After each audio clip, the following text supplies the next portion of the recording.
Ladies and gentlemen, boys and girls of all ages, welcome to the Paranormal Portal. I'm your host, Brent Thomas, and I am absolutely thrilled to be here with you this fine night. It's pretty cool being in this new time slot. It's crazy to come do the show when there's still night. I'm not on the air. What do you mean? Apparently Doc is not hearing me on TFR. I don't know why. I should be.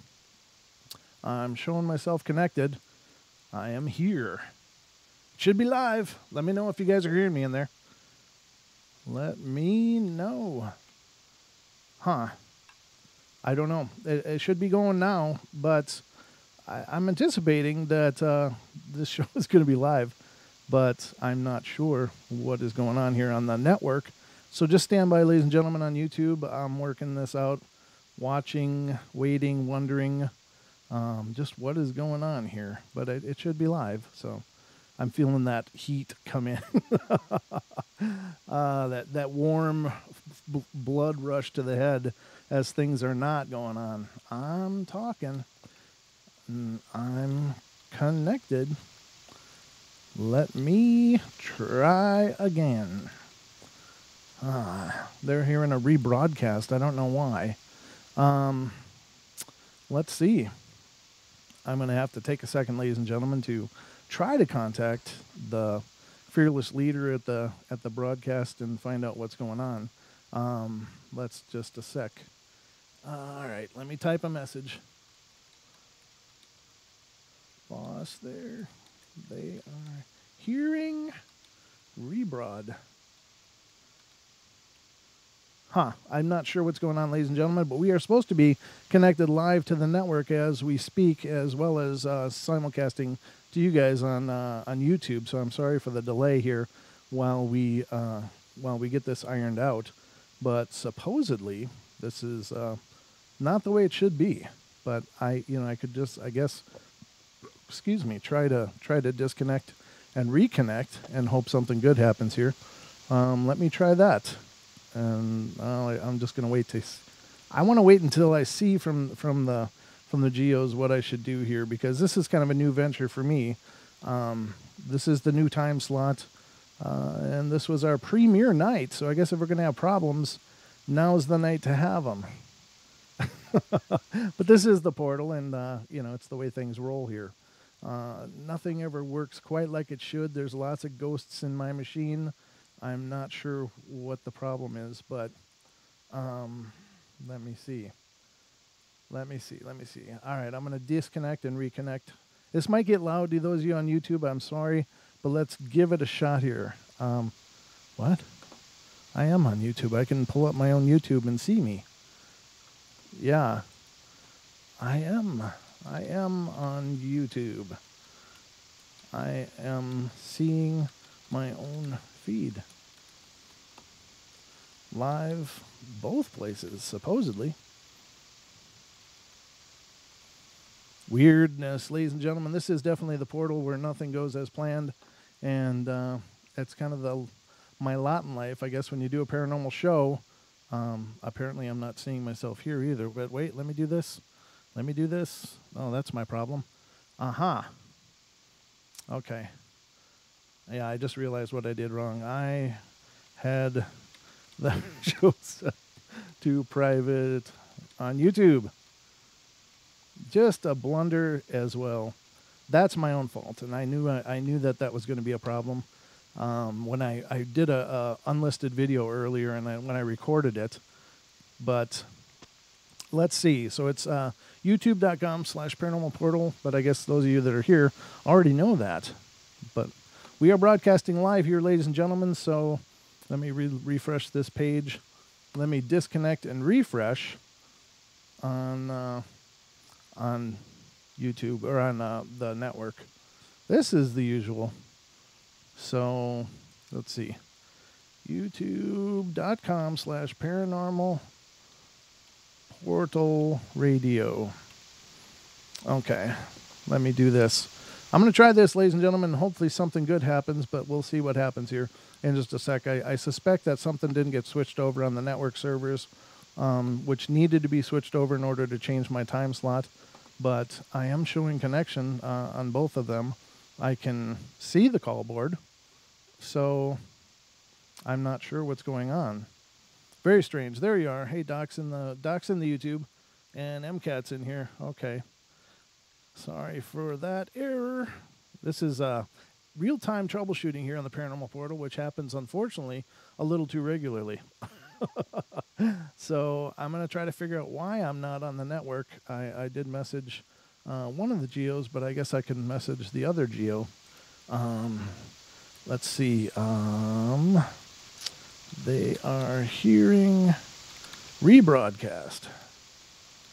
Cast on network.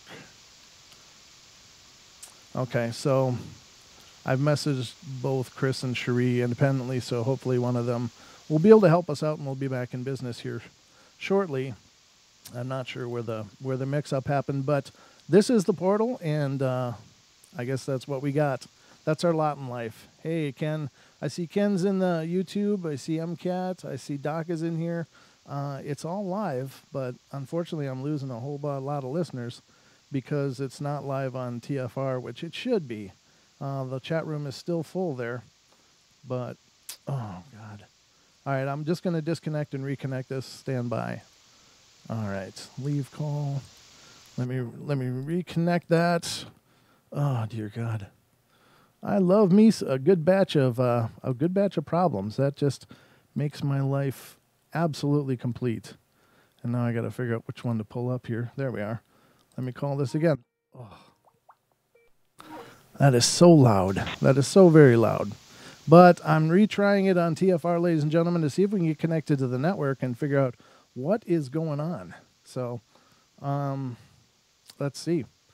As I said, I can see the call board. Again, I can see the call board.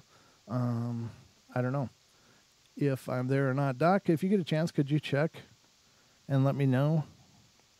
People are on the way. Well, good deal. There's a lot of you listening. I'm pulling up the stats, and it's maxed out on iHeart on our counter. So there's about 900 in TFR.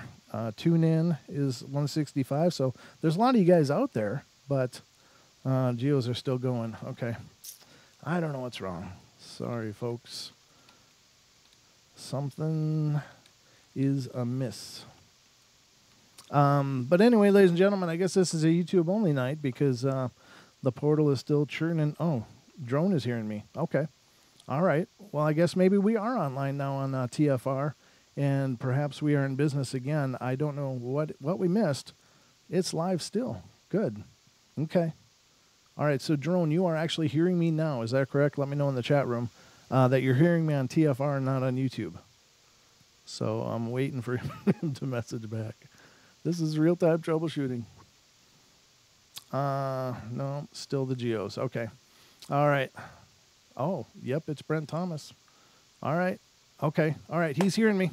All right, ladies and gentlemen, so I guess we're going. We're good and going, and welcome to the Paranormal Portal. I'm your host, Brent Thomas, and if you're not familiar with the show, this is our forum for all things paranormal. So we we've obviously started with a few bumps in the road here, but we are on live on TFR, iHeart, TuneIn, TalkStream, and simulcasting on YouTube as well. So if you want to see this happening live and see the sweat pouring down my brow and my pinkish flesh from my heightened blood pressure, then go to youtube.com/paranormal portal, and you can see the magic in the making. So some people are still hearing the geos, but I suspect they may have to refresh their page in order to get the stream to update.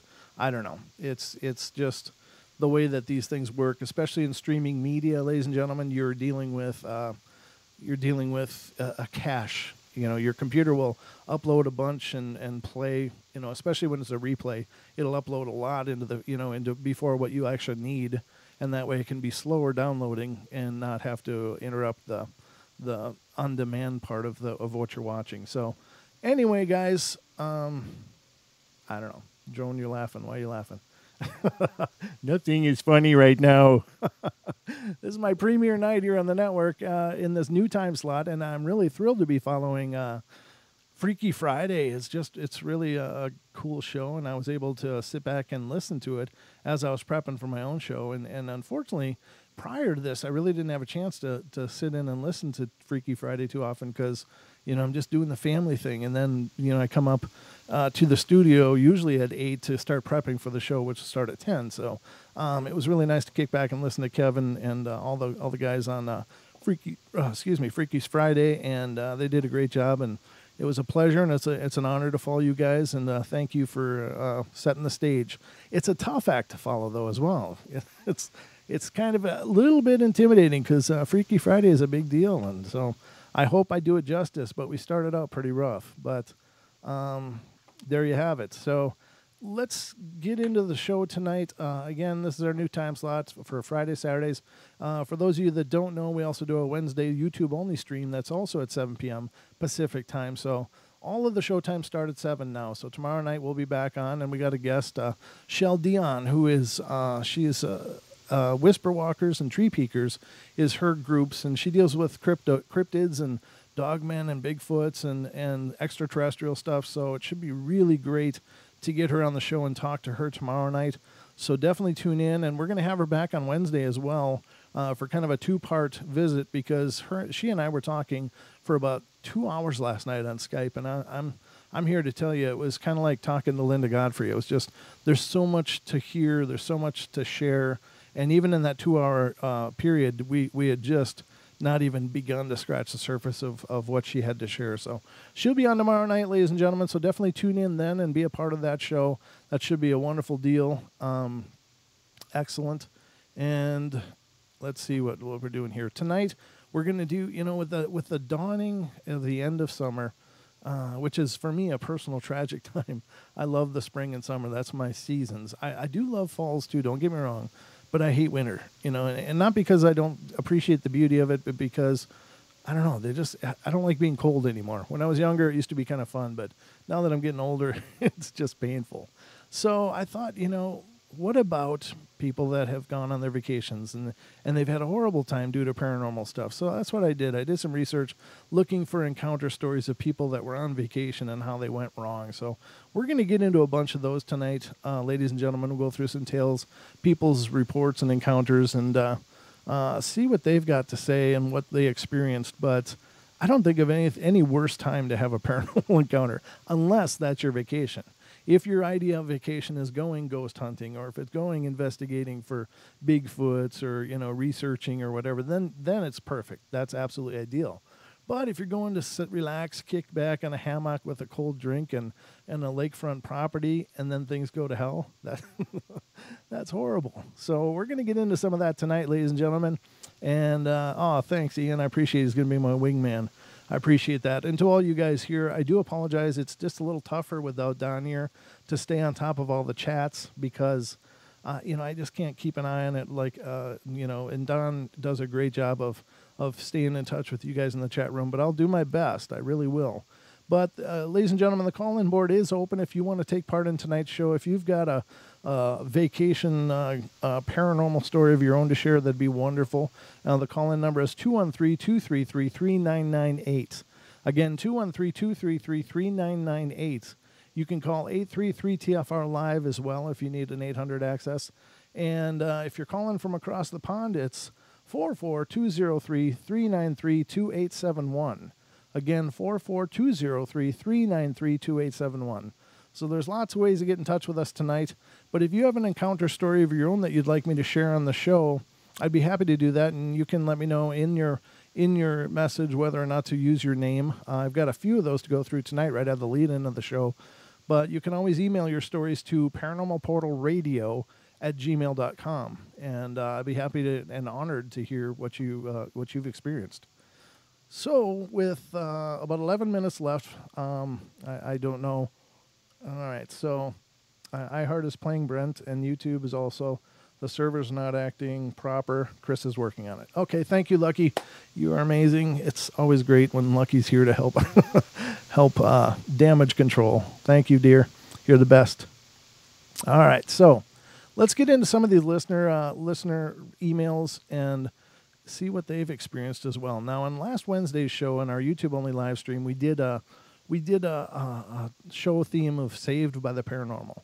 And it was a great collection of stories where people have avoided danger. They've avoided perhaps possibly death in some way or another through a paranormal incident, whether it's an apparition, a disembodied voices, or some angelic being, or whatever have you that was there to offer protection, to steer somebody out of an area, or just to warn them away. And there were some really phenomenal stories, but we had a email sent in from one of our listeners, Cardiac Tap, who was a YouTube listener, and she sent in her story about what had happened to her.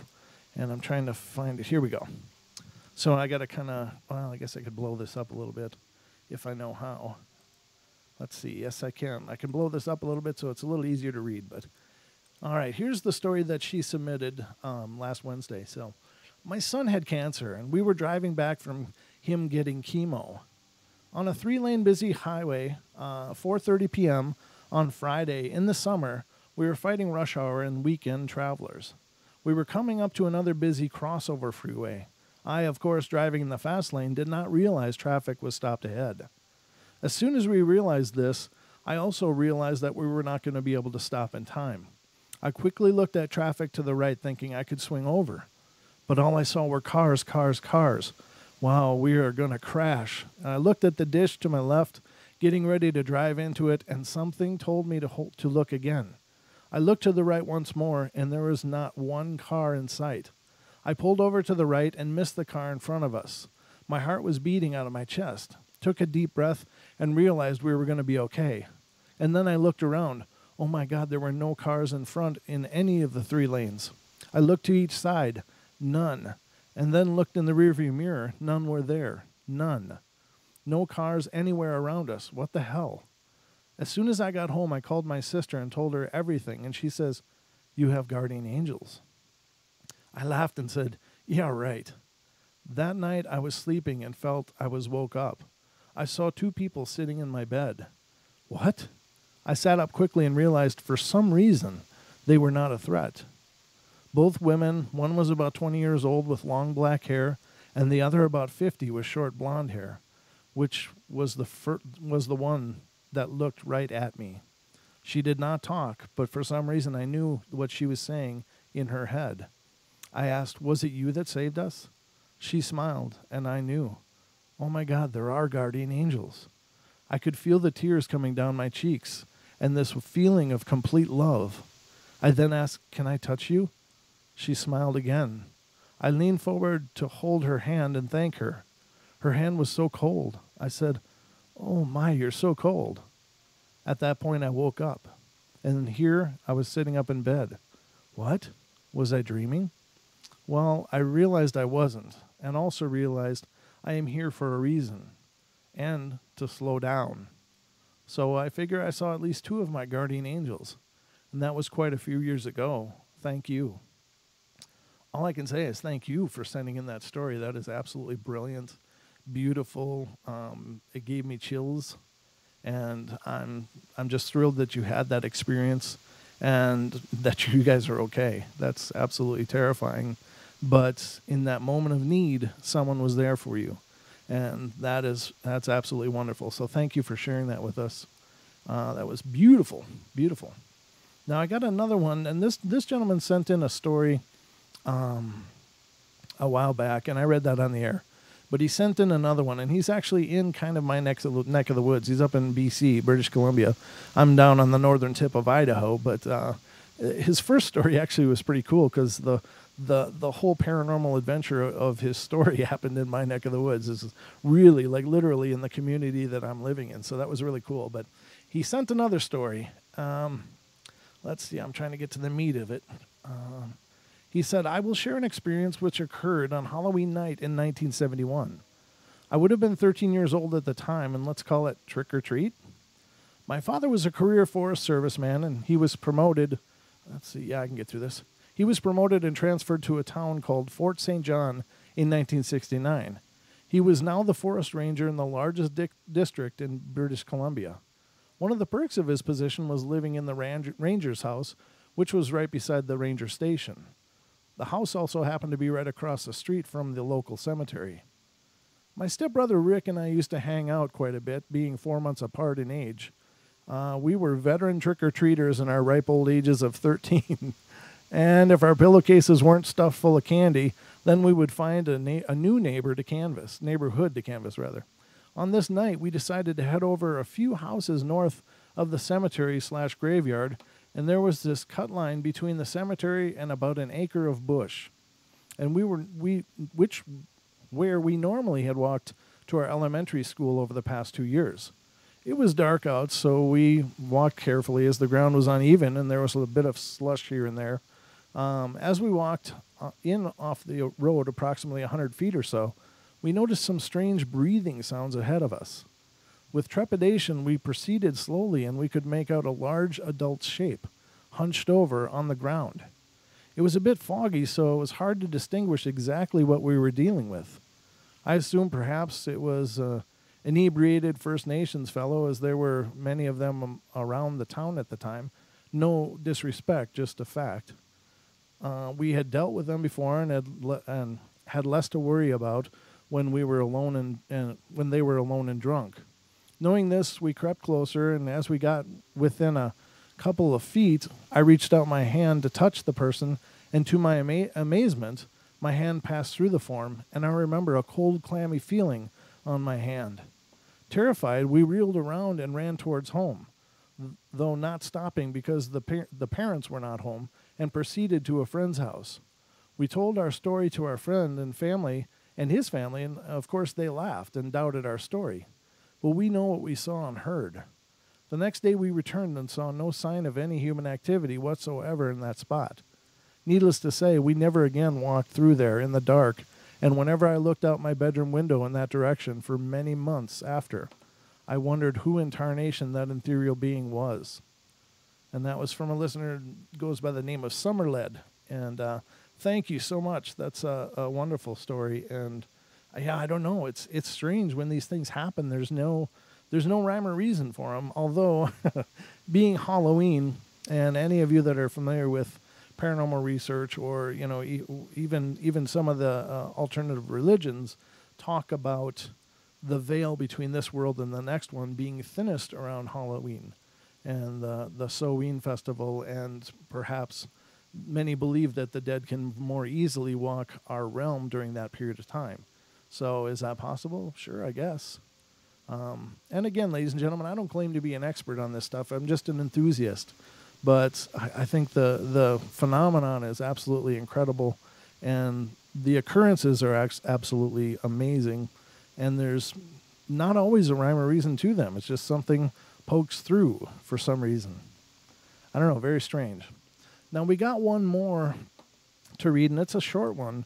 But rather than me try to crunch it in right before the break, I think I'm going to hold off and read this on the other side of the break, and that will be wonderful. But again, I really want to thank the Geos, Chris and Sheree, for letting us do the show at this time of night. It's a real honor. I'm really excited about the opportunity to introduce the portal to a whole new number of people that have never been exposed to it before, and to bring you guys into the family if you're interested in what we're doing. I know I'm absolutely thrilled to be here. I've always enjoyed doing the show. My whole life I've been a paranormal enthusiast. This has just been my passion since I was a wee lad, as it were. And again, I'm not an expert. I do a hell of a lot of research on the subject just because of my interest. And but I don't ever want to talk in any absolutes with this, because there are no absolutes in the paranormal, and even the term expert to me is really something I'm really uncomfortable with, because I don't think you can be an expert at a phenomenon that doesn't lend itself to rigorous research. And certainly anything with the paranormal it happens when it happens. It happens why it happens. There's just no schedule to it. There's no saying when something is going to go and pop off. And I think many people have the idea, because they sat home and watched Ghost Adventures, that you ghost hunt. You go out to these haunted locations, you set up cameras, and you get these amazing EVPs, and you'll catch these orbs and knocking and weird disembodied voices, and then you go home. And most of the time paranormal researching is sitting around drinking lots of coffee and waiting for something or anything to happen. So there is no experts in this field. There's no way to know when something is going to happen or why it happens for sure. Lots of theories, but I just don't subscribe to the idea that there are experts. So I think that makes me just as qualified as anyone to do the show. So, and you're stuck with me. They let me have a microphone, and so I'm going to fill it with as much noise as I can for as long as they let me. So I don't know, what do you do? But we're going to head to our first break, ladies and gentlemen, so don't go away. We'll be back for the second half hour. One more listener email to get through, and then we'll get into these haunted vacation stories coming up next here on the Paranormal Portal. We'll be right back.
TFR. Truth Frequency Radio.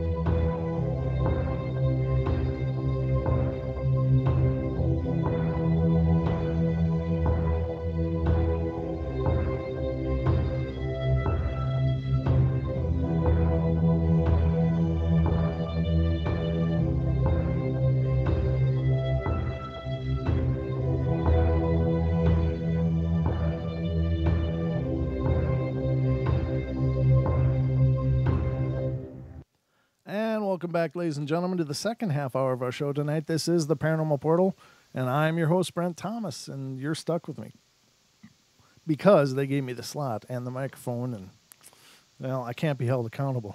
Neither of these choices were mine. No, I'm kidding. They gave me a choice. I just love doing this. I love being here, and I love talking to you guys. And again, it was a real honor to follow Freaky Friday tonight. It was a fun show to listen to. I really enjoyed it, and the Paranormal Portal will always be starting at 7 p.m. now, both Friday and Saturday nights here on TFR, iHeart, TuneIn, TalkStream Live, and simulcast on YouTube at youtube.com/Paranormal Portal. Trying to find just the right angle here. So we are cooking away into the night, talking about the paranormal, and we got one more listener email to get to. I suppose I should check the phone lines once in a while, huh? Nobody's calling. We're good. All right. Oh, thanks, Gemini. Pretty cool to see you. I'm doing my best to watch these chats as well as I can. Usually I have my good friend and co-host Don Longbeard with me, but he can't make it for these Friday shows since the schedule time changed, so it's just me flying solo, which is how the Paranormal Portal started. So in some ways, it's nostalgic and really cool to be doing it this way, but at the same time, I like it when he's here. I like to be able to talk with him and share thoughts and laugh, and it's just a really neat dynamic. But he will be joining us on both the Saturday shows and our Wednesday YouTube-only live stream. So, again, all of those start at 7 p.m. Pacific time. So let's get to the last story here. This is from a YouTube listener named MCat, and we'll read what he's got to say. Okay, he says, this happened a few years back when I was working for a hospital. I would usually get off about 3:30, so I would usually get off about 3:30, while she got about 4. So I would park the car over by the maternity wing and wait for her to come out. I assume he means his wife. Okay, and as I was sitting in the car, I saw a friend of mine named Greg come out of the maternity ward and walk down the sidewalk. He was wearing his white lab coat and his glasses, and he walked right next to the car and down the hill. This would be unusual or unusual, I'm not sure, but it says unusual, except that he had just went to Greg's funeral 2 weeks prior. Oh, wow. Yeah, that's unusual. Oh, my God. Not long after my wife came out of the maternity wing and got in the car, I said I had just seen Greg, and she stated where, and I said that I had just seen him walk down the sidewalk. Then she asked, how did he look? And I said, he looked okay. Wow, that is spectacular. Very cool story. And what do you say to that? That's just phenomenal. And I'm not sure what it is about hospitals, ladies and gentlemen, but they seem to be like vacuum cleaners for spirits. I don't know what it is, and I imagine it's because they are, of course, places of potential tragedy, people dying before their time, all the key elements that would lead to confused spiritual presence. But not knowing how this Greg passed or what the situation was, I don't know. But even many cases when people were really involved or really dedicated to a job that they did in life, even though they may not have died at work, they may still show up at work at the place they work because that was a place that had meaning for them. And sometimes it's not good meaning, but it's still a meaning. Like some people just hated their job, and then they end up having to go there for part of their eternity, I guess. I don't know. very strange, but hospitals are just real hotbeds for paranormal activity, and anything from the mundane to to phenomenal claims. And I say mundane, but like tongue in cheek, because when it comes to the paranormal, there really is no mundane. But it can be something like, hey, I just saw this elderly man ghost walk through a door, which would, be astronomically profound. But, would it be unexpected? No. But then you also hear claims of, I saw the Grim Reaper by somebody's bed. And it's like, oh, that's a huge claim. So that's the other side of the spectrum. Or I saw an angel, praying over a person that was clinging to life. Those are the more profound type of experiences, and everything in between. But there's something about those hospitals, man, that just, they hold on to energy like nobody's business. So maybe someday we'll understand the mechanics of that and why that is. But for now, I don't have any idea. I just know that if you want to investigate, paranormal, find a hospital that's been decommissioned, because those places are absolutely banging for ghostly presence. So now we'll get into the meat of the show. And again, the call boards are open. So it's 213-233-3998 or 833-TFR-LIVE if you want to call in and share a story of your own on the air. Otherwise, you can simply email your account, as many of the listeners did tonight that we went over. And that is paranormalportalradio@gmail.com. I'd love to hear your stories. To me, the listener participation is the part that I love the best. And I love doing the whole show. But something about when you guys out there share what's happened to you and what you've seen, what you've experienced, it's just so much more profound and powerful, because, that's your experience. You're telling me your experience. I don't mind researching, stories from that I can find out on the interwebs and stuff, and that's wonderful. But I can't lay any claim to how valid these stories are if it's just somebody who's bored and wants to see how many people they can get to believe in a wild claim. I can't tell you whether these stories are real when I read them. But when it's your guys' stories that you submit to me, if you're going to take the time and send them in, I'm gonna give you my 100% faith that you must be telling me the truth, even if you're not. But I believe you are. Sorry, I got my late summer mosquito, and it's just itchier than hell. So anyway, let's continue here and see what kind of mayhem we can get into. And we're going to be talking about haunted summer vacations, and haunted vacations anyway. As we're at the end of the summer season, it's, so many people are coming back from vacations. And again, as I said at the lead into the show, the vacations where people sit back and, are having a wonderful time, and something goes awry of the paranormal. I mean, that can wreck the whole deal, unless this is what you went on vacation to do. Like, I took my summer vacation and went ghost hunting. Then if you encounter the paranormal, then you're in your place. That's what you're there for. But most of us go on vacation to just relax, unwind. So let's see what these stories are like here. All right. This particular event happened with me in the early 2000s. I was living in Mumbai, and every summer I used to visit my maternal uncle's place to spend my vacation. And this story's coming out of India, by the way. So, again, just a little forewarning. Sometimes there are cultural references in some of these stories that I don't understand, and it's hard for me to understand exactly what people are talking about, but I share them with you all the same. So he went to his uncle's place to spend his vacation. He was well settled in his business and owns a big house, and I love this place more than anything.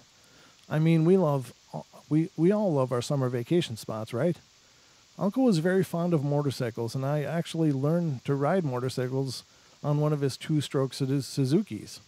He used to maintain his bikes very well, religiously, and let me ride those whenever I visited him.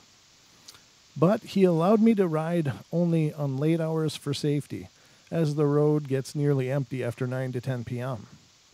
One fine night, while enjoying summer vacation, I took the keys of his 99 Suzuki and went for a ride. Now, I was not allowed to go beyond a certain stretch of the road, as the road gets nearly abandoned at night, but as I was getting confident, so I ignored his warnings and went a little further stretch of the empty road. While riding a couple of times for the same stretch of road and turning back, I decided to stop and go back home. While I was taking a U-turn, my motorcycle stalled all of a sudden. I tried to kickstart, but it wouldn't start. I also gave the choke a few times, but it still wouldn't start. All I remember is that I was getting creeped out and feeling a bit uneasy on that place. I wanted to start that motorcycle as soon as possible. I checked the fuel gauge and it was nearly full. The fuel cap was set to the on position too, and I was sweating like hell, and finally, a few minutes later, it started and I went back home. From that night itself, I caught a high fever. I usually don't fall sick, but this time I fell suddenly.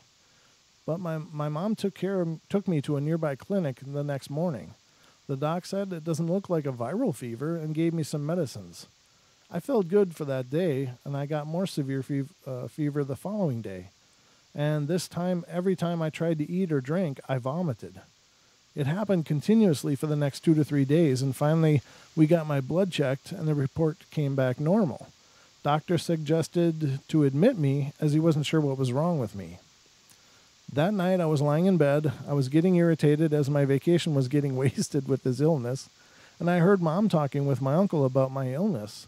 Only sentences I heard saying is, we need to show him to Mavishi.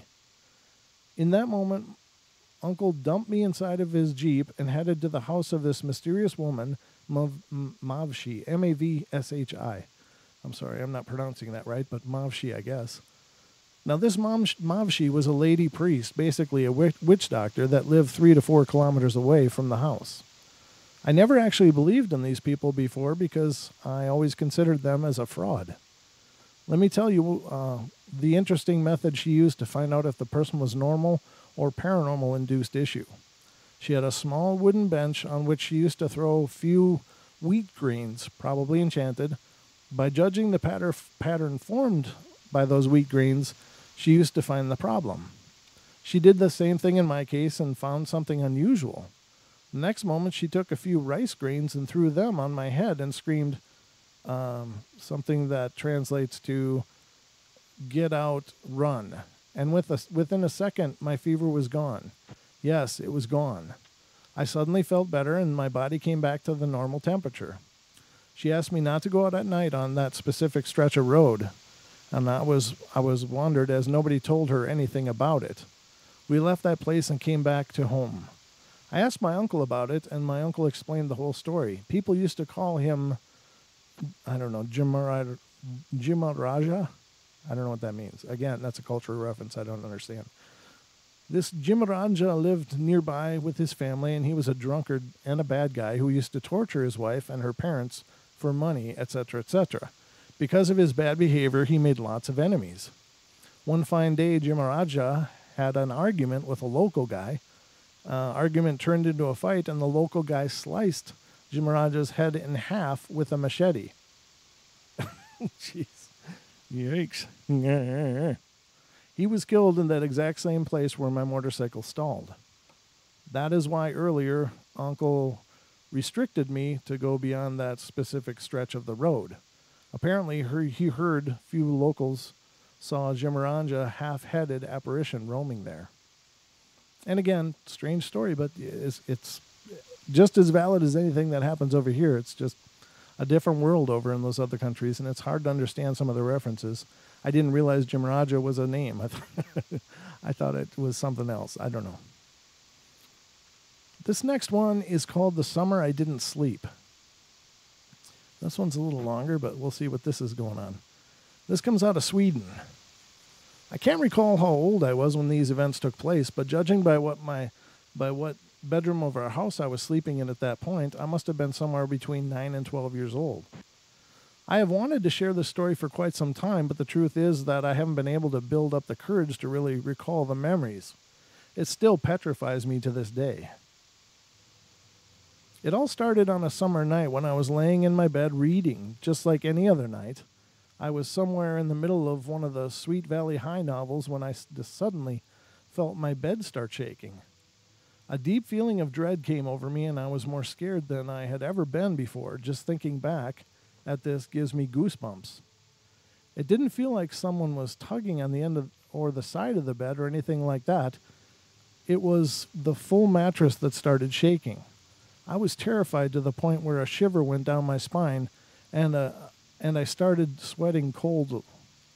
In that moment, I remember how I realized that this was not just things you say as a generic expression to describe fear, but it was actually possible to feel those sensations.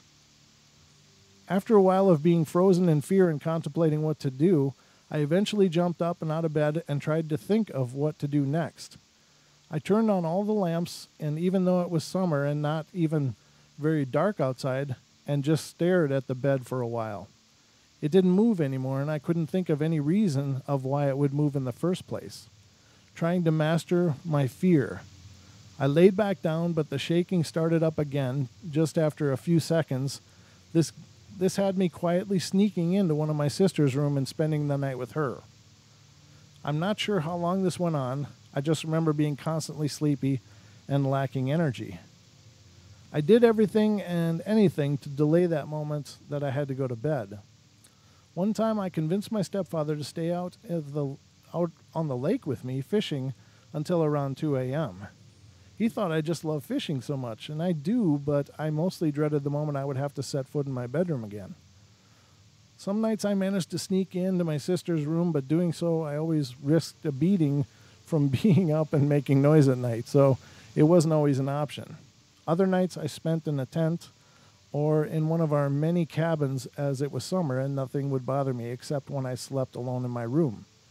No one in my family believed me, and they made fun of me for it each time I tried to bring it up. My oldest sister would laugh and scream, "The Exorcist," as soon as I mentioned anything about it, referring to the scene in the Exorcist movie where the bed is shaking.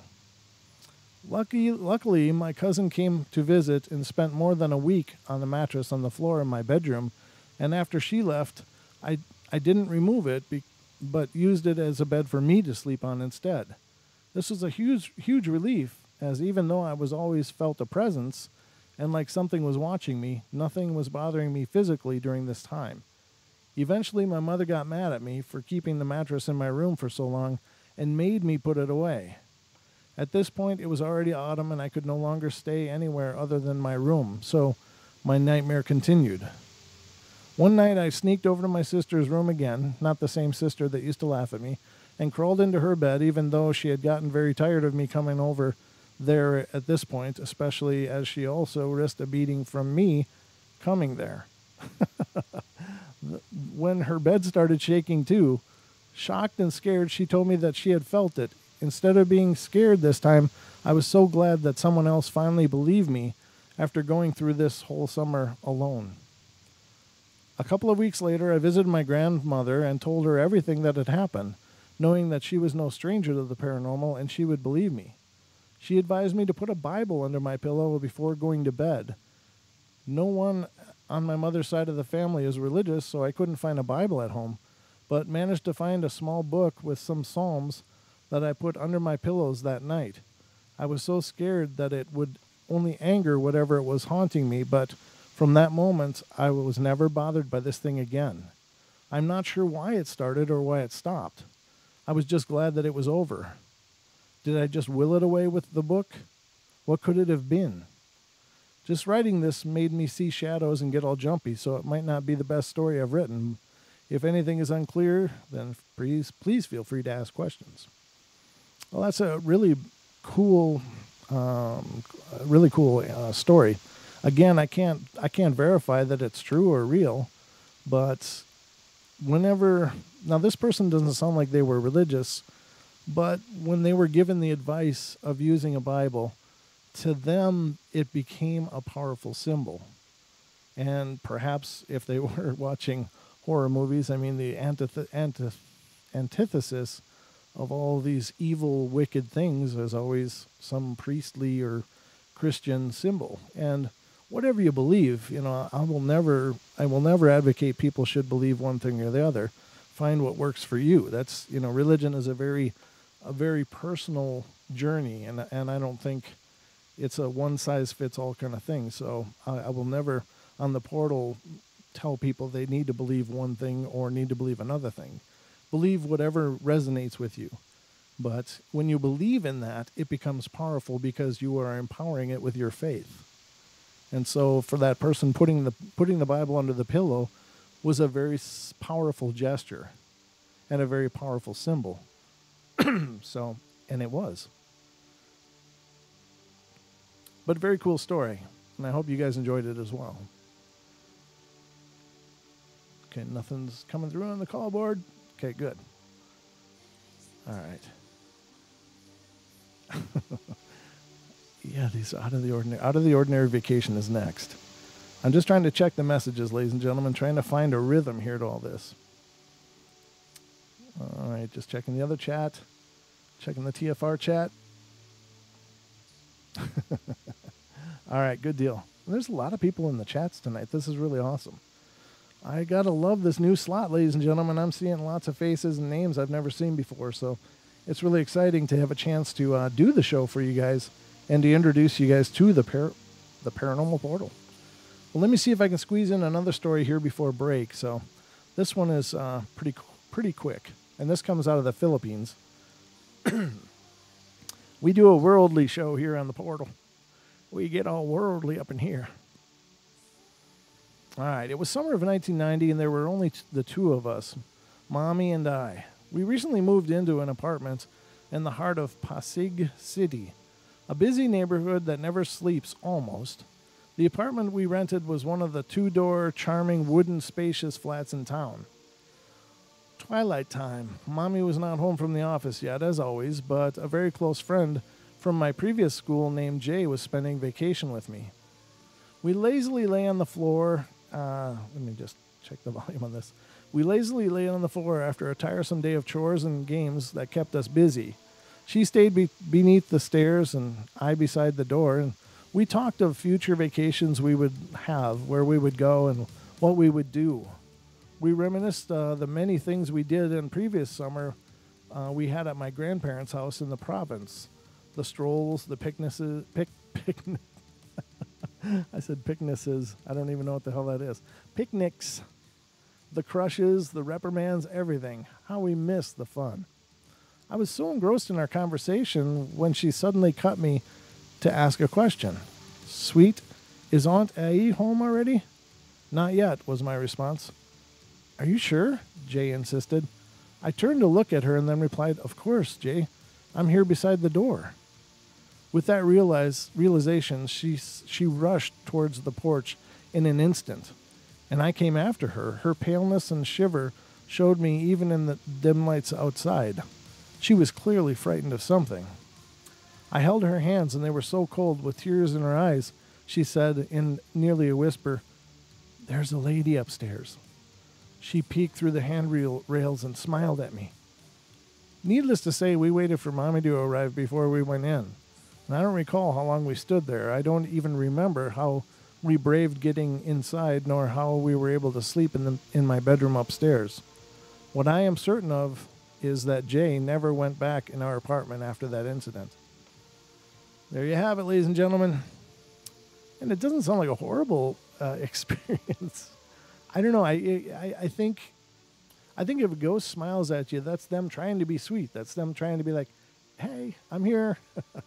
But when you think of something that's, probably semi-transparent, very pale, in a dark room, grinning at you, I don't know if there's any way to make that look good. Is there any smile that's a nice smile. Never mind, I'm not worried. I don't think so. I think pretty much anyone would need to take a moment to scrape their underwear after that one. But got to give them credit for trying. Funny. Let's see. Yes. All right. There. All right. So, ladies and gentlemen, we are going to be, in a couple of minutes here, we're going to be taking our hour break here on the portal. But I hope you're enjoying it, and I hope you're having a good time. And, again, the call-in boards are open. And you can certainly call in and be a part of the show, even if you have something to say about what we're talking about. If you have some opinion about this phenomenon that you'd like to take a moment and speak about, that's perfect. The portal is a conversation. It's not just me preaching to you and you guys just having to swallow it. I want it to be a discussion. I want it to be where we share ideas and where we, share thoughts. And I think through shared thoughts and shared opinions, we all grow and learn. So, don't ever think that, I'm not open to other people's opinions. I certainly am. And if you've listened to the Portal for any amount of time, you'll know I'm not a closed-minded person. I don't pretend to have it all figured out. But I know that I've learned a lot doing this show. I thought I knew a lot going into it, but I tell you what, I've learned so much more doing the show and speaking with guests and speaking with our listeners and hearing their thoughts and reading the emails. And I clearly have grown as a result of doing that and taking part in this. So if you have a thought or a feeling or an idea that you'd like to share, please feel free to call in.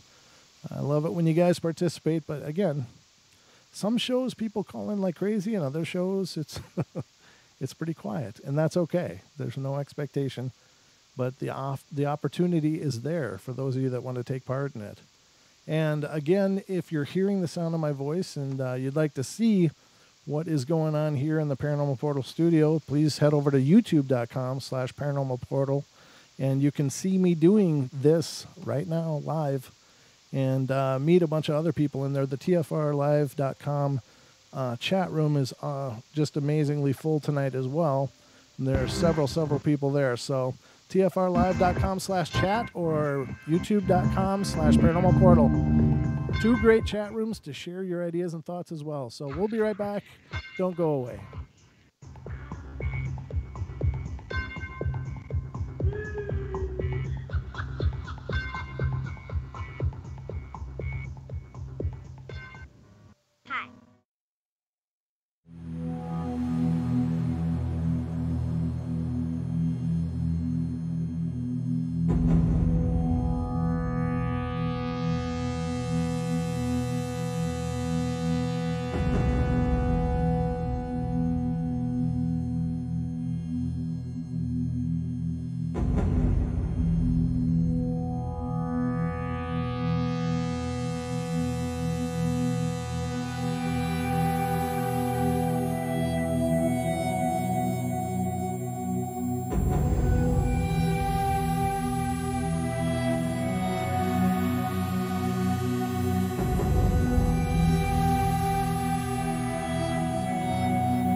looks extraordinarily bad. They linger in a perpetual dream state, a nightmare from which they cannot wake.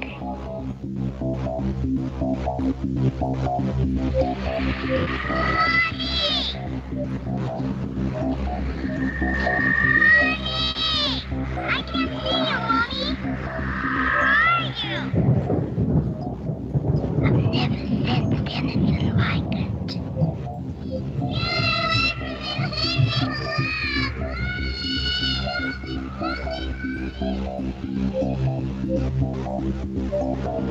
Carol Ann is not like those she's with. They're attracted to the one thing about her that is different from themselves. Her life force. It is very strong. It gives off its own illumination. It is a light that implies life and memory of love and home and earthly pleasures. Something they desperately desire, but can't have anymore. Right now, she's the closest thing to that. Poltergeists are usually associated with an individual. Hauntings seem to be connected with an area. A house, usually. Poltergeist disturbances are fairly short duration, perhaps a couple of months. Hauntings can go on for years.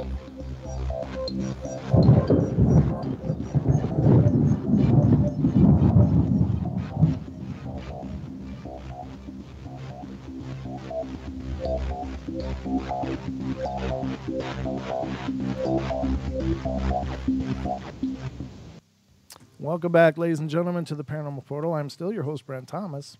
And, if you've listened to the Paranormal Portal for a while now, you'll know that this is maybe the only paranormal show in existence that's actually haunted.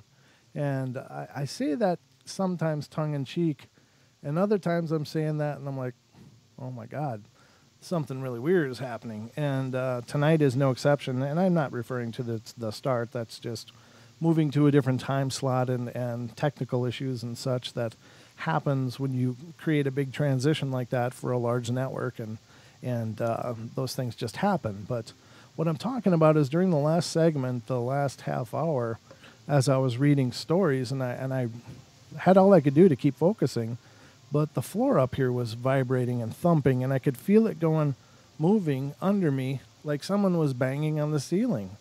And I'm like, what the hell? Now the studio is actually in my home, and downstairs, of course, is my wife and my 3-year-old child. So over the break, I'm like, I'm texting her. I'm like, what the hell was going on down there? I could feel the thumping up here. The floor was shaking. And she said, we're just laying down here in bed. Elijah's watching cartoons on the TV, and I'm crocheting. So apparently nothing was going on downstairs, but it was strange. It was the strangest sensation. I could feel like somebody was pounding on the ceiling, going up and down the floor. It was really crazy. My chair was shaking as I was sitting here. Very, very strange. And I don't pretend to know what any of that means, but I decided to turn on the ghost application that I've had for years on my computer. A lot of people roll their eyes at these, and yeah, I don't know. My personal verdict is still out on this. I don't know. I don't know what to think about it, but I do know that anything, including a cell phone and a computer using wireless, should have, sensors to detect electromagnetic signals, and that's part of how the wireless works. And so the idea that things like ghost radar could work is it's a very limited range that they can detect, but it can detect some things. Now, the one that I'm using also has a phonetic generator on it, and the idea is that spirits can use their energy to generate words, and I don't know what the hell the mechanics to that are. It's kind of a way out there idea, and so I never put much stock into that whole idea because I was thinking, all these investigators go out with these phonetic generators, whether they're called, a brand name you might have heard of if you watch the Ghost series, all the different ones on TV is the Ovilus. an Ovilus 2, and et cetera, et cetera. And they allegedly have this database of words that spirits can manipulate their energy to create words and communicate. Now, that idea in and of itself, is okay, that's fine. If an energy fluctuation can trigger these. But the part I have a problem with is, where the hell do spirits learn how to do that? There's got to be a learning curve on this. It's like, how do they know what energy fluctuation will trigger what word, and how does that work? You know what I mean? Does that make sense? It's like, you can't just, well, this box does this, and that's what it's capable of doing. And so, but how do they learn how to do that? There's got to be a curve. You can't just show up in a place and say, here's a box, you can use your energy, talk to me. And everything it says after that is relevant. The odds of that are just strange to me. But I will say that a couple episodes ago, Don and I had this going, and there were a couple responses on there, and there was only a couple responses all night on the phonetic generator, but they had absolutely everything to do with what we were talking about. And one of them was actually a hilarious response, because I was giving Don crap about having a ghost over there lap dancing with him. And I told him to leave a 5 on the table, and then on the phonetic generator, refund comes up. And I thought that was absolutely hilarious. And there was another one that was really tied into what was going on as well. So I don't know what to think, but damn, that vibration was just strange. I've never felt anything like that. And according to the missus, she's just downstairs laying in the bedroom with my 3-year-old son. So I don't know what the hell's going on. Very strange, though. Oh, there's Naga. Hey, say hello to Mrs. Naga for me. That's important. But there you have it, ladies and gentlemen. That's my 2 cents on that, and you'll always get that here on the portal. I got lots of ideas and opinions on things, and none of them necessarily are more valid than anything else, just my thoughts. So welcome back to the portal, and we are going through the night here talking about haunted vacations, and we've kind of taken a tour around the world on this so far as well, which is fine.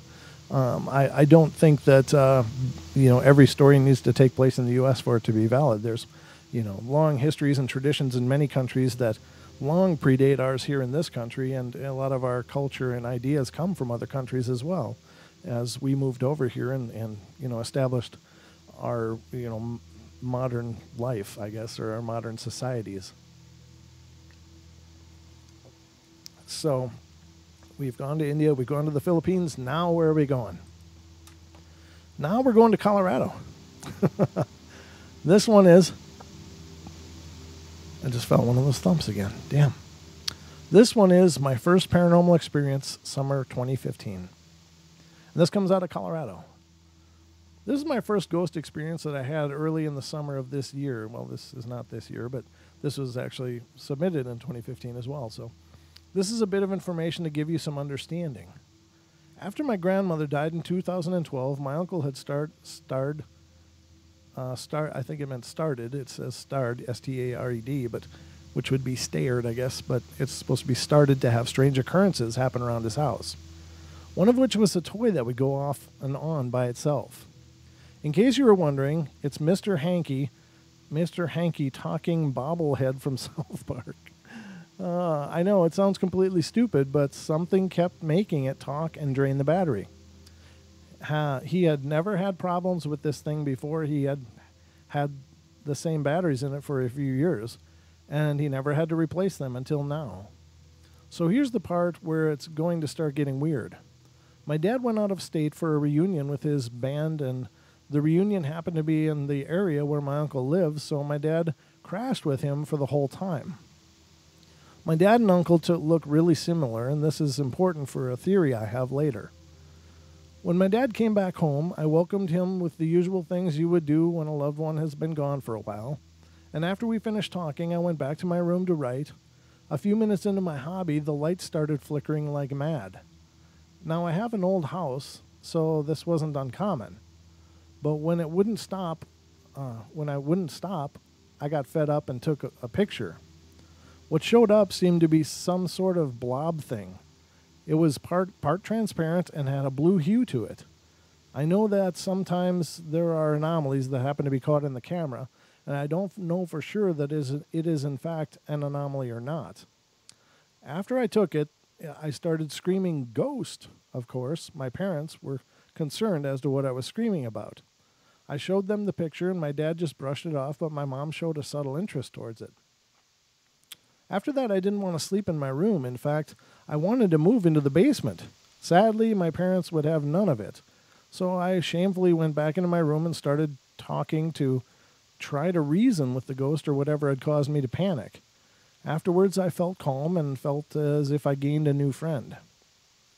A few weeks later, a weird thing started to happen, not only to me, but with my parents. The first thing that happened was to me. I burnt incense on a daily basis, and I had a stick ready for the holder to burn. In the last second, I decided to wait later to light it for some reason. I walked downstairs to talk to my mom and went back up a little later to see that the holder and incense were gone. I look on the floor, seeing that it was right side up, with the stick placed in the bed of the holder and ash scattered everywhere. I called my mom upstairs thinking she had knocked it over by accident, since I usually put the holder right by my bed. And she usually makes my bed as well. And I didn't even think about how my bed was still unmade, so she had no reason to be near the bed where I put the incense. Ironically, she said she hadn't touched a thing and went back downstairs. I automatically knew afterwards who the culprit was, and definitely not my dad, because he barely comes in my room. I cleaned up the ashes and started cursing at the ghost as if I knew that it was in the room. I forgot about the incident that happened with me. My mom had two things that happened to her, one of which had to do with her planter. My mom had gotten up one day and was at work, and I was in my room. Suddenly I heard her cursing and went to see if she was all right, and she told me to look at the floor. There was a broken flower pot and leaves and dirt everywhere. Honestly, I have no idea what to think about it. While Mom called my dad, yelling at him, thinking he knocked it over and didn't tell her, he insisted that he didn't. She then turned to me, but quickly realized I never opened the curtains in the morning, which is where the planter was. That's why she assumed my dad, because he always does that. The next thing that happened was I was in bed with my mom, was still awake. She started to hear this strange noise when she found the source of it coming from the Blu-ray player. It was on and vibrating almost as if somebody was shaking it. Now here's the thing. We hadn't used it in forever, which gave it no explainable reason for it to be on. The last strange thing happened to my dad. He usually sits downstairs and watches TV. He felt the urge to go to the garage and get something. There's a door that leads to the garage downstairs, so he went to open it, but he couldn't because the doorknob was on the floor. He was pretty mad because he knew he'd have to be the one to fix it, but for an odd reason, he brushed it off entirely, even though something like that has never happened before. A month later, my uncle came to stay at our house for a while because he was on vacation, and we all thought it would be more convenient rather than paying to stay at a hotel. For my uncle is my idol when it comes to ghosts. We even sit around and make fun of ghost adventures, and I showed him the picture I took earlier. Note, I'm sorry that I can't link it, blah, blah, blah. He seemed to be intrigued by it since he had gotten similar pictures before. Also, sometimes when I get bored, I take pictures of my room to see if I can get anything. Right when the flash goes off, I see orbs through the viewfinder, but when I look at the actual picture, nothing's there. My uncle has dubbed these as fast ghosts, ones that show up on camera but are not in the actual picture. We both aren't sure if fast ghosts are a type of anomaly or not. The funny thing is that while he was there, the activity started to mellow out, and when he left, it was completely gone. Finally, here's my theory. Since my uncle seems to have a lot of ghosts, I believe some of them are able to follow him around. Since my dad and uncle look so similar, the ghost might have gotten confused and thought my uncle was my dad and followed him home. Then, realizing the mistake, when my uncle came, it went back home with him. So I believe that my haunting is linked to my uncle's house. One question I got a lot of the times when telling this to friends is, do you think the ghost is your grandma? The answer is no, and here's why. First, Grandma wasn't a mischievous woman, unlike the ghost. Plus, we had a nickname for the ghost as well. Due to its behavior, I believe it was a boy, So our name for him was Mr. Ghost. That would be why the Mr., I imagine then. Plus, it gave me no sign to say that it was a female. Thank you very much for sticking this far. I have questions for commenters as well. Blah, blah, blah, et cetera, et cetera. So very cool story. Yeah, that's pretty amazing. And again, can spirits be transient? Are they locked in one place, or do they have the ability to roam, or does it depend on the spirit? Is there several different types of entities? Now, that's my theory, ladies and gentlemen, is that we use this term ghost as like this universal definition of anything that might be out there that doesn't look like a person, or does look like a person, but perhaps there's many other things that may have the same characteristics, but they're different altogether. Well, we do have a caller, so let's get to this call. This is area code 515. You're on the air. Or no, you're not. Now you're on the air. Area code 515. Hey, there we are. Yeah. How you doing? It's MCAT. How are you tonight? Hey, good, MCAT. Thanks again for that story. That was really cool. Wow. Yeah, I wanted to, I have a story about vacations, but I wanted to add a quick end note to that story. Oh, please. The reason I think that he was walking downhill, and again, it's hard to prove intent a lot of the times, but the reason I think that he was walking downhill is because the employee parking lot for his area was at the bottom of that hill. He was going home. So do you think it was residual, though? It was just a recording of that, or do you think... No. Okay. No, I think that that was him just telling me he's okay. Oh, very cool. Very cool. Now, did he pass at that place, or is that just where he worked? No, that's just where he worked. Okay, right. Okay. So he was able to move around and go many places, but yeah, that was the curiosity I had. In the story, it's no criticism at all. It's just the natural question. It's like, wonder if he died there, so it's cool to hear that he didn't. And then it's easy to agree with you that it probably was a very personal message. You guys were pretty close. I wasn't as close with him as my wife was, so it was probably more for her, but I knew him. Okay. We both worked close, not together, but I knew who he was. Okay. Gotcha. Very good. Very cool. Okay. So the one I have about vacations is, full disclosure, this is a third person story, but my wife and her sister, my oldest daughter and her boyfriend, my youngest daughter and her best friend. So 6 people. Mm-hmm. They went to vacation in Albuquerque, New Mexico. Now, my wife is from there. She went to high school there. So she wanted to go back, see some people that she knew. They came back, and this would have been about 2013. So I'm already in investigations. And they're like, you got to check out this house. This was crazy. Mm-hmm. And I'm like, well, tell me more. What happened? Absolutely. So they knew a person that had a vacant house. And that person was like, well, look, if you're going to be in town, just stay at my place. It's not going to cost you anything. I got plenty of rooms, no problem. Nice.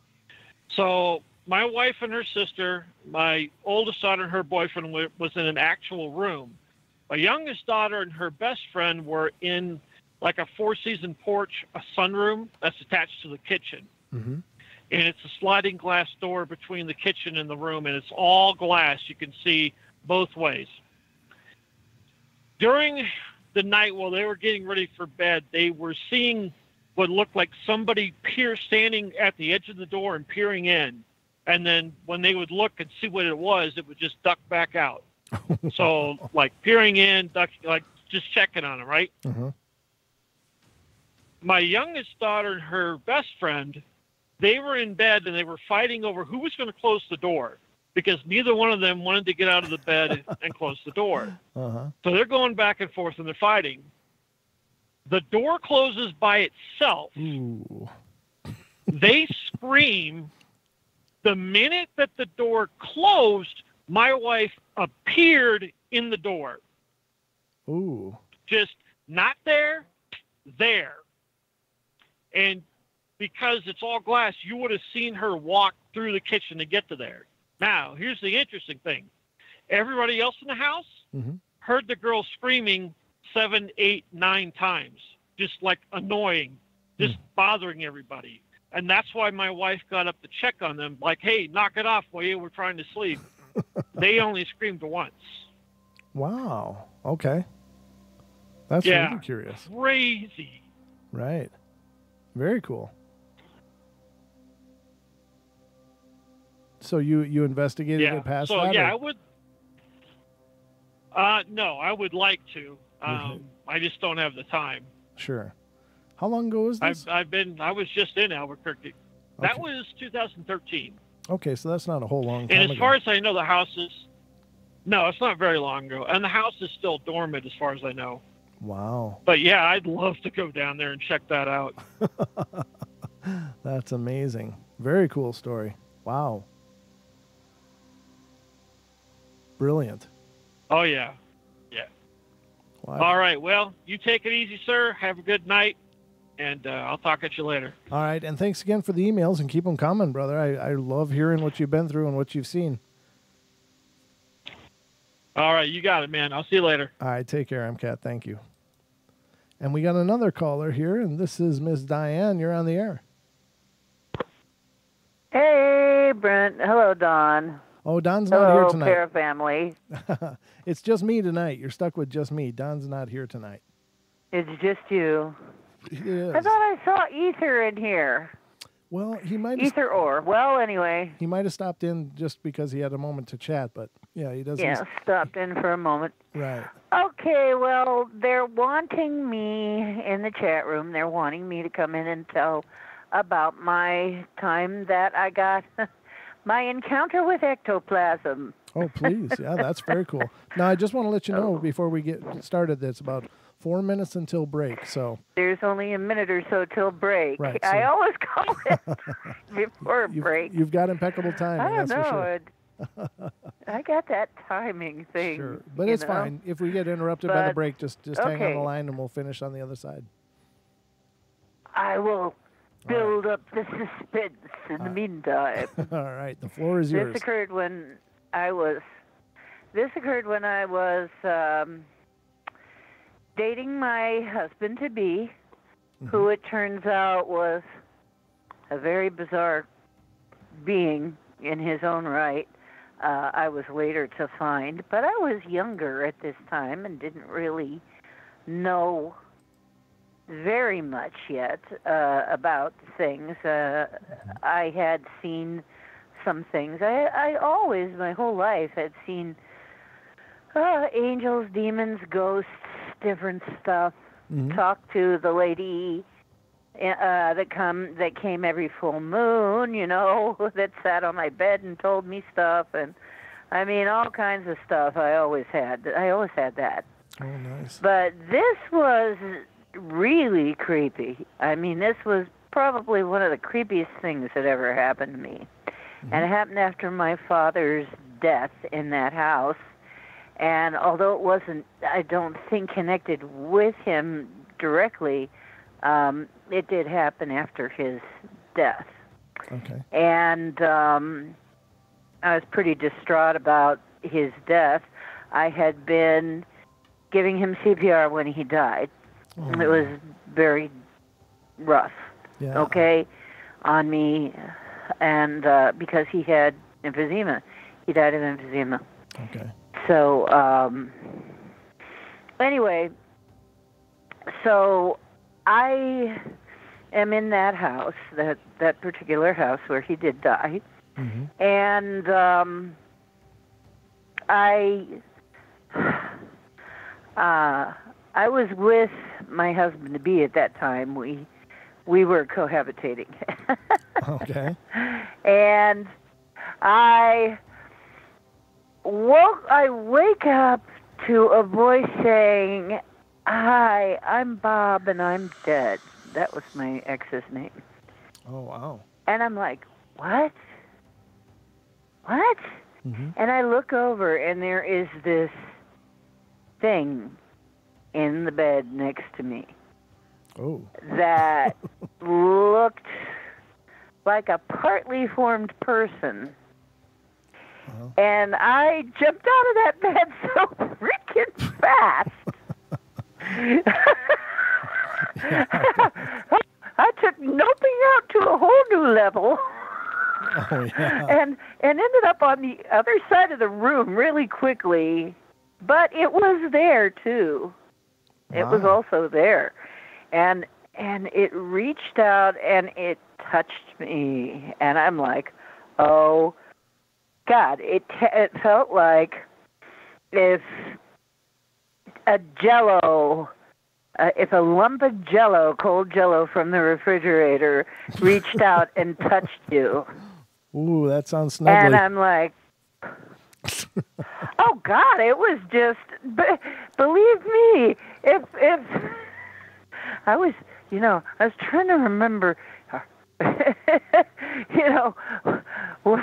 what do I want to say at times like these? Oh, I don't have anything to say at times like these. I didn't have anything at the time to say at times like these. Wow. Right? It was just, I'm like, you know? All right, we're gonna head to break. I've never We're gonna had head to break, anything Diane. like that happen. We'll be right back after these messages. So don't go away. Okay. We'll continue on the other side with Diane and her experience. We'll be right back. Okay.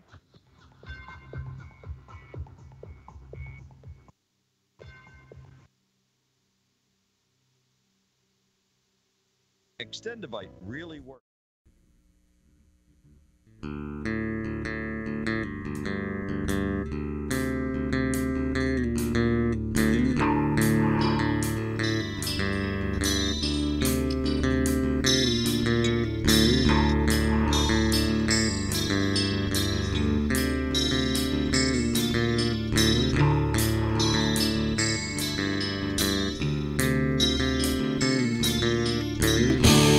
Everybody likes to play their games.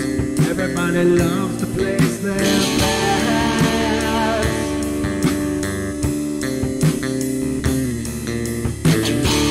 They don't understand the price I paid. They don't care to comprehend.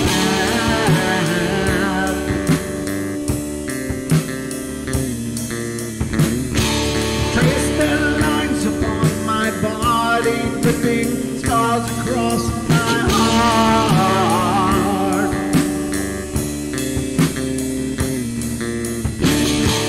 Raging anger boils inside me as their lies keep falling apart.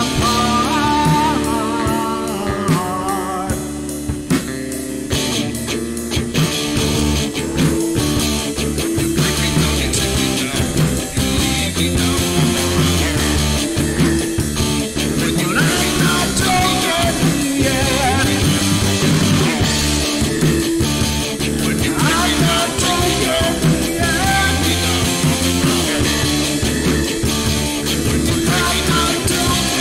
not broken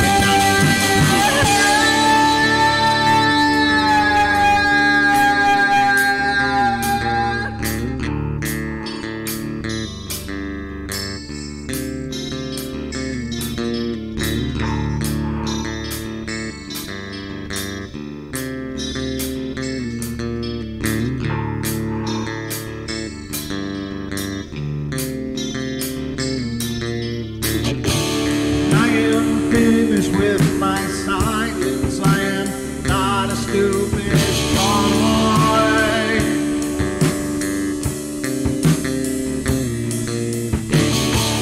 No more breaking me with kindness. Just you dance upon my joy.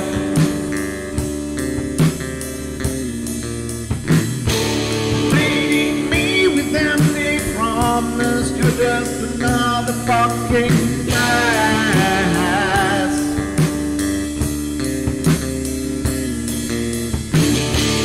Take another slice of my sanity. Just make sure that you're well fed. ESR. Truth Frequency Frequency Radio.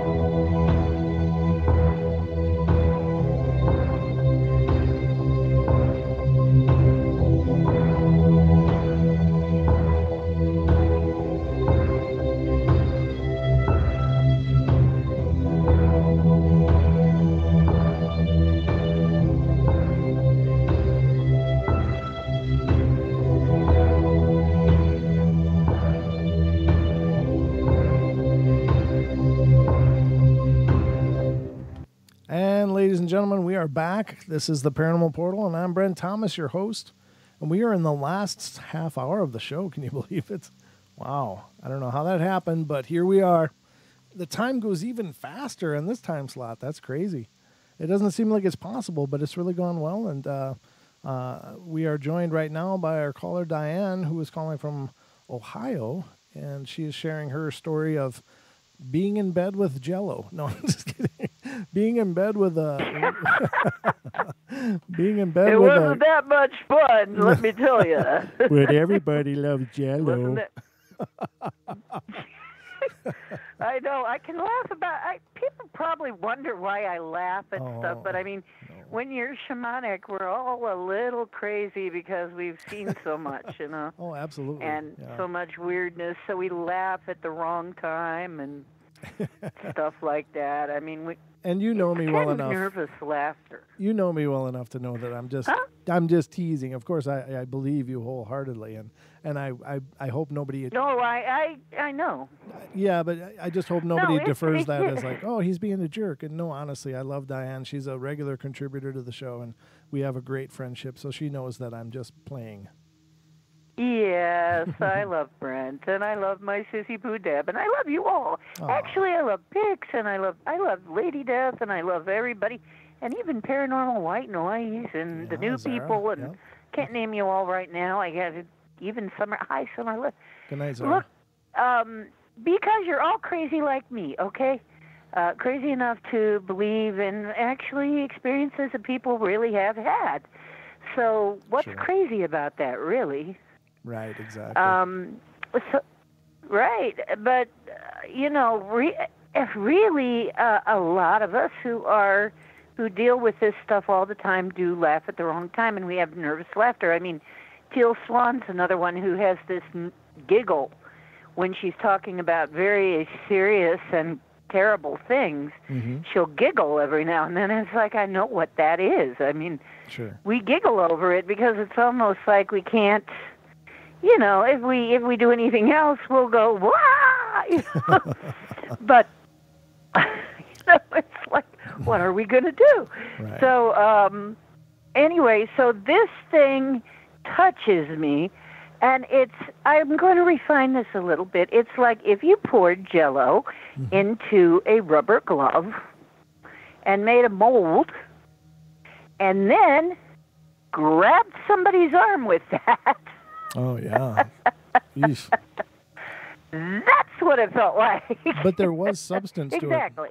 I mean, it's not just what you're feeling is not just a cold cloud. You're saying that it actually had a substance, there was like a consistency to it? Oh, yeah. Okay. That's very interesting. Oh, yeah. Have you ever tried to touch Jell-O? Or absolutely. Any gel-like cold substance? Yeah, absolutely. It felt like that. Or, you know, like they were saying in the chat room, slug or a other wet, cold thing like that that's kind of jellyish. Right, absolutely. Yeah. Mm-hmm. Okay. Right. It was like that. And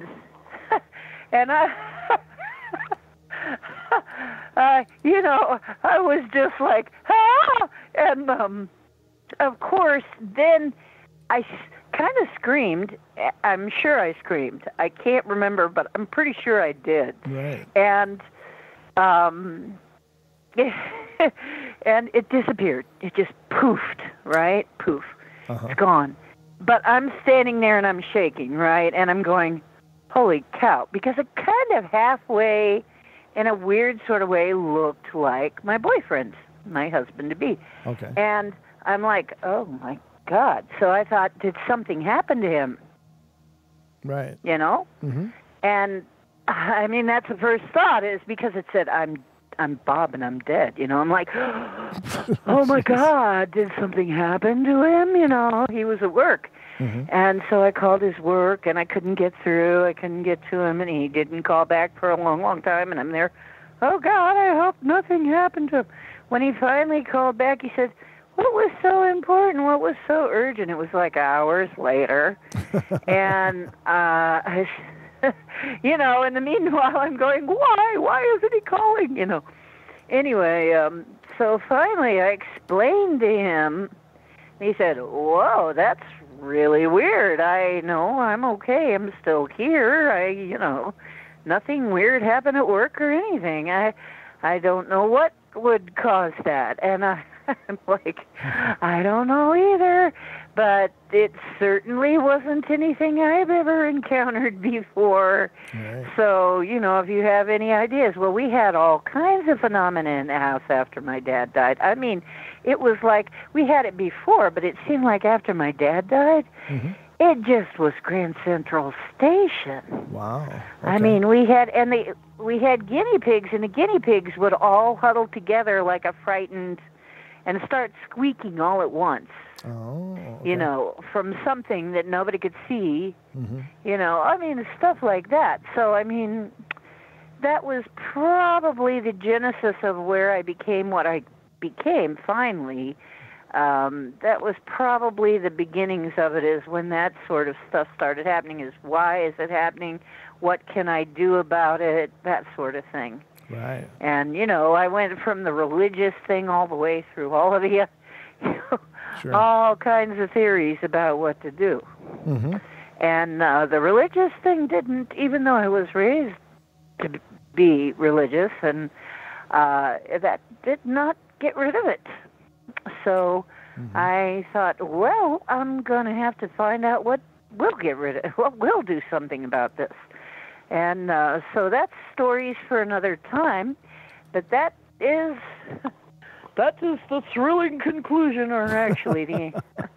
No, that's wonderful. I hope it didn't let you down. Nothing, you know, particular happened after that, except me going, God, I'm glad he's not dead.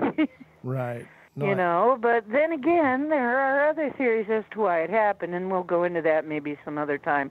Absolutely. Because that would be a slightly longer talk. Oh, that would be, So, yeah, absolutely. Hey.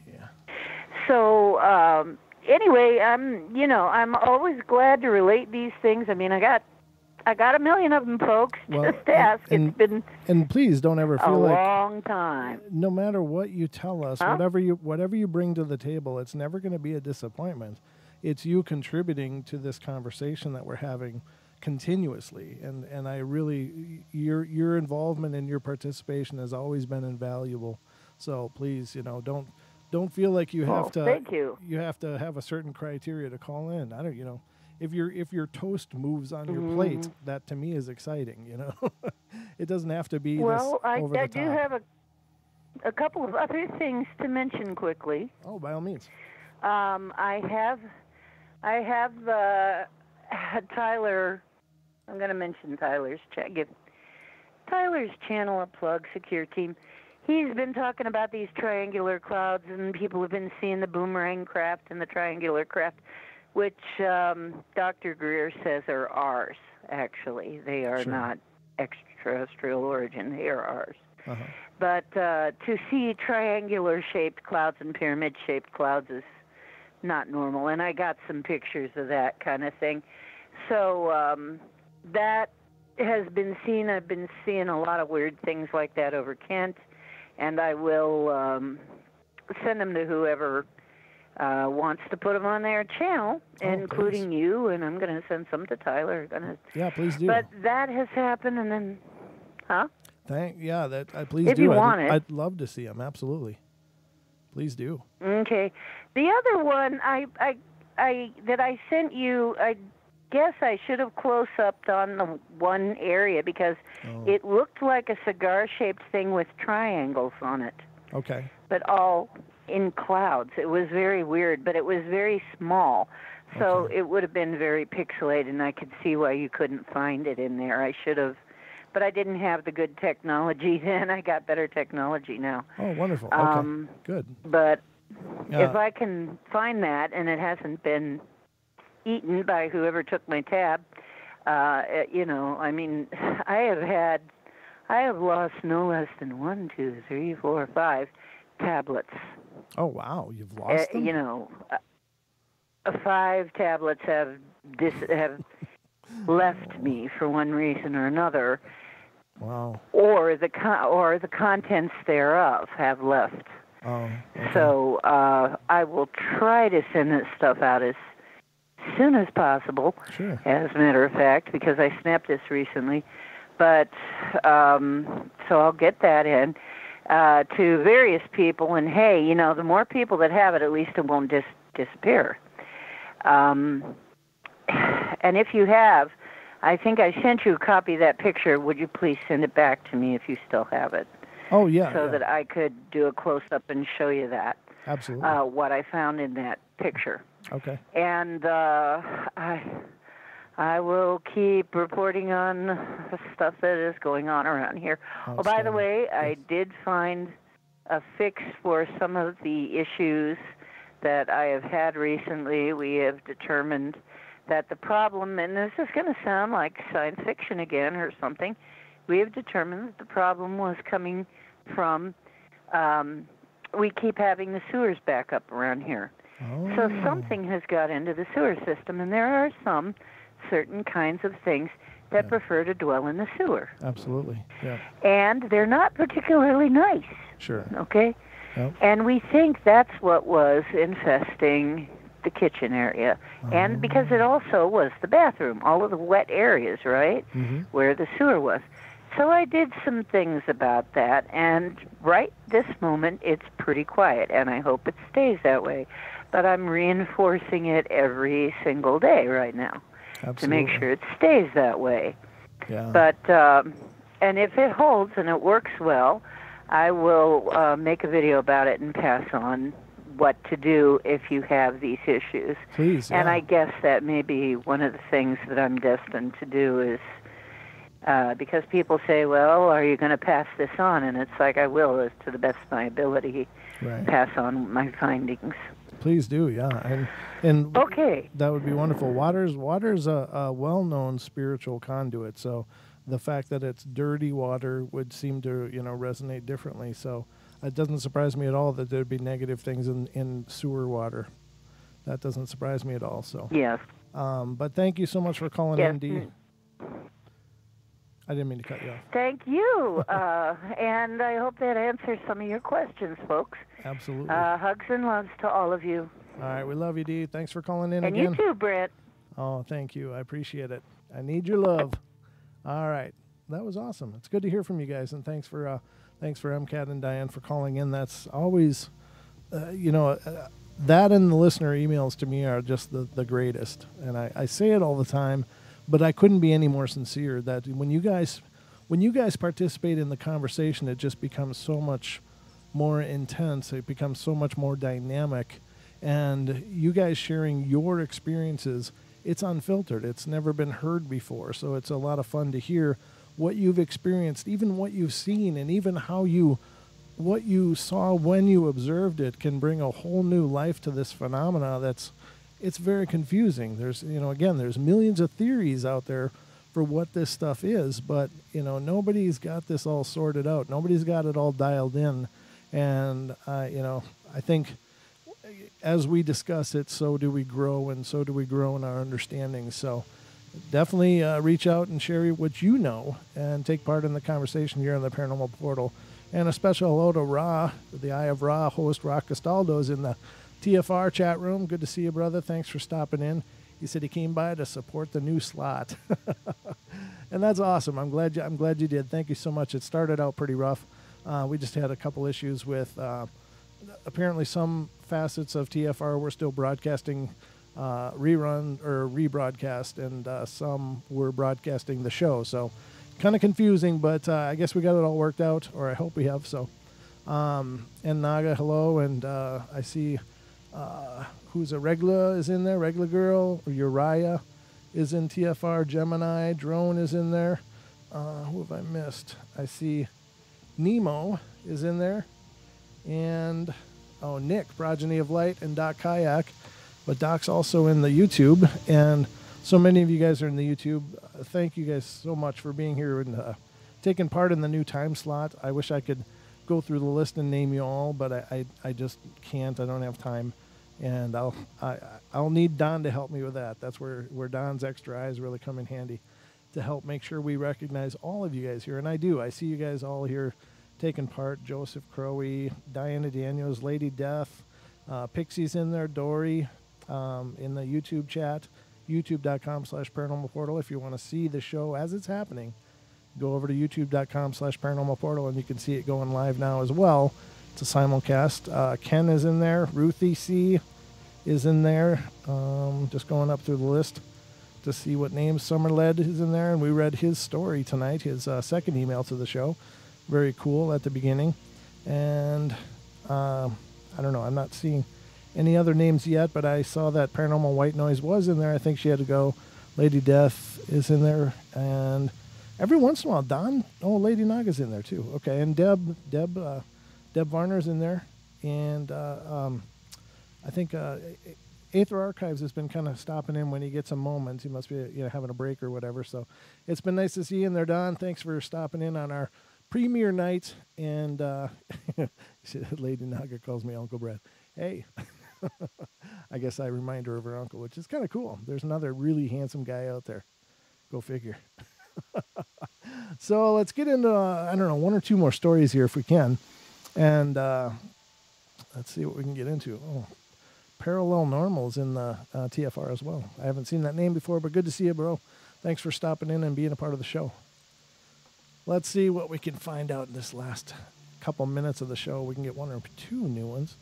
Oh, that one's going to be long. I don't know if I can squeeze that one in. Let me find a shorter one. Yeah, this one's short. It's called Our Creepiest Vacation, ladies and gentlemen. And tonight's theme, of course, is creepy vacations, haunted vacations, or other paranormal creepy stories having to do with vacations. So me and my friend had a vacation in Rome, Italy. And this story is coming out of California, United States. But apparently it takes place in Italy, in Rome, Italy. Last 2010, we checked into our hotel named Hotel Castello. I don't know if in Italy it's the two L's is a Y or not, but Castello della Castelluccia. It was really fancy and had a little bit expensive, and we heard rumors about the hotel being haunted, but we didn't believe such as ghosts, so we didn't mind it. Our first night in the hotel was quite unexpected. My friend woke up in the middle of the night saying, "Portia, I saw someone standing beside you. He was really creepy." "Really? I thought you don't believe in ghosts," I said, and continued sleeping. "I really saw it. Please believe me. Let's get out of here," she explained while shaking me. "Maybe it's just your imagination, so quit it, okay?" I said, annoyed, and didn't mind her anymore. At that night, she kept on waking me up, and at the 10th time, I was really annoyed. "Shut up, please. Sleep. It's already irritating," I said, and slept. After that, she didn't wake me up. Tomorrow night, I imagine it's the next night, I saw her packing her things, and I asked her why she was packing her things, and she told me how she saw a creepy man standing beside me. I told her it was just her imagination, and at last she quit her nonsense. But later that night, I didn't expect to see the man she was talking about. I woke up at maybe 3 a.m. to use the bathroom, and while I was washing my hands, I saw a man standing at my back in the mirror. I tried to look back, but there was nobody at my back, so I thought it was my imagination. I returned to bed, but saw the same man standing maybe a few feet away from me. He was staring at me. I was about to stand up and wake Trina, but I couldn't move or even say something. He was staring at me while I was laying in bed frozen. After minutes, I saw him walk to the door, and before I know it, he disappeared. It took me minutes to recover and rewind the things that had just happened. And finally I woke up. I saw the time was 7:30 a.m. I couldn't believe that it took me hours to recover. I woke Trina and I told her everything, and she told me what had happened to her is the same. After that day, we moved on to another hotel. For us, that was the most unforgettable trip we ever had. Yeah, there's places around that are, in the U.S. we have this idea of what an old house is or what an old building is, but when you go to places like Rome or, the United Kingdom or anywhere over in Europe, they got a whole different level of old. And if there is anything to the stone tape theory, that alone for residuals, you know that their residual encounters are going to be compounded by a factor of 10 over there. But the stone tape theory is the idea that places or objects can record energy and may spit them back out as, just what are called residual hauntings, which are just things. They're not intelligent. They're not aware that they're happening. They're just this replay of some kind of energetic thing. And it could be mundane, just like, pacing boots, boot steps in the hall at the same time every day or whatever. Those are kind of residual. But intelligent haunts are the ones where they are aware of you, they are targeting you and whatever. But in this story, it sounded like it was very aware and targeting these people. So that would definitely fall into the intelligent haunt category, but very creepy story. So I got 5 minutes. How long is this one? This one's kind of long as well. Won't be able to read that one. Excuse me. I'm hacking here. That one's long as well. Won't be able to read that one. But I had a bunch of stuff pulled up. This one I might be able to read. This one's not too bad. This is Dreadful Summer Nights. Oh, no, I'm not reading that one. That one's going to be hard to read. This one's coming out of California. This one I can read. It has taken me quite a while to work up the resolve to type this story. Let me introduce myself. My name is Jedediah, and I'm 28, and I live in American Canyon, California. This story is not a ghost story, at least I don't think it is, but it is an account of my first brush with the paranormal. I am a firm believer in the paranormal, and I always have been. One day, my belief was fortified. That day was when I saw what I believe to be a hellhound. This occurrence took place 3 days after my 25th birthday, about the middle of summer. It was a brisk night in my hometown of American Canyon. While walking home from the local market, I hear this deafening howl.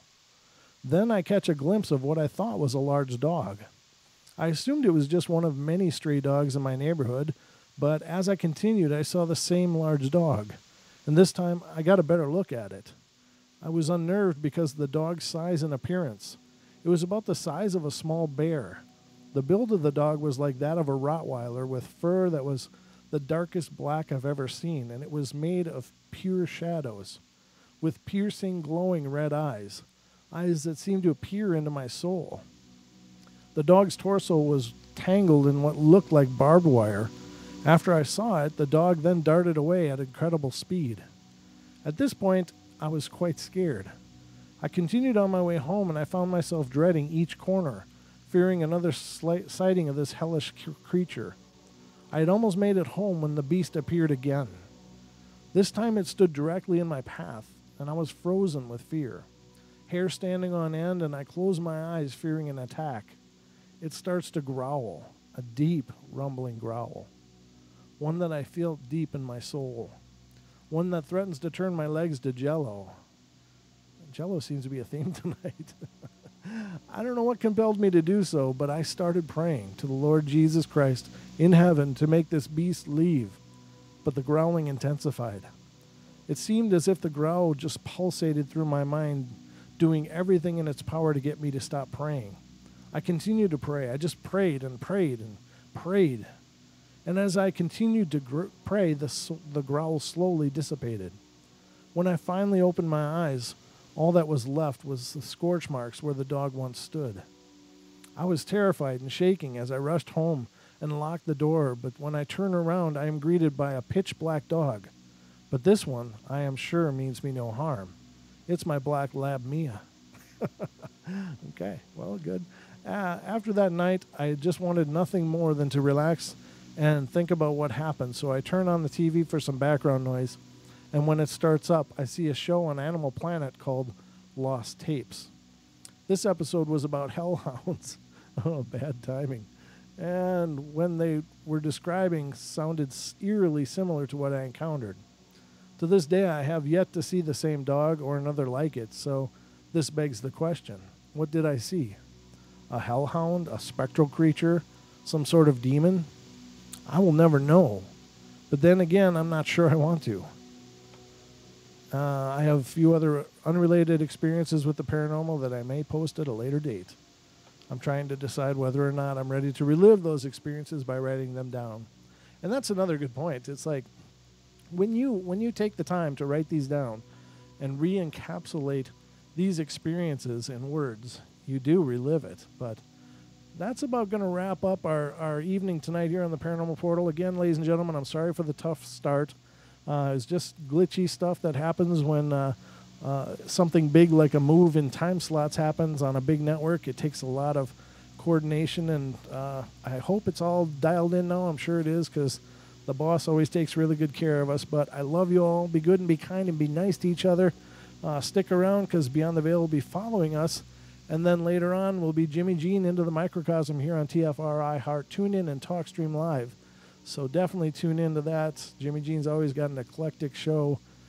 Just some great music, great thoughts, great talks, and some great insights. So he and Brandy and Rio usually do a phenomenal job. So definitely worth tuning into. But I hope you guys are doing great. Thanks again for tuning into our premiere episode here on the 7 o'clock time slot. And we'll be back tomorrow night with Shell Dion, Whisper Walker, and Tree Peeker, Cryptid Researcher. So don't miss it, ladies and gentlemen.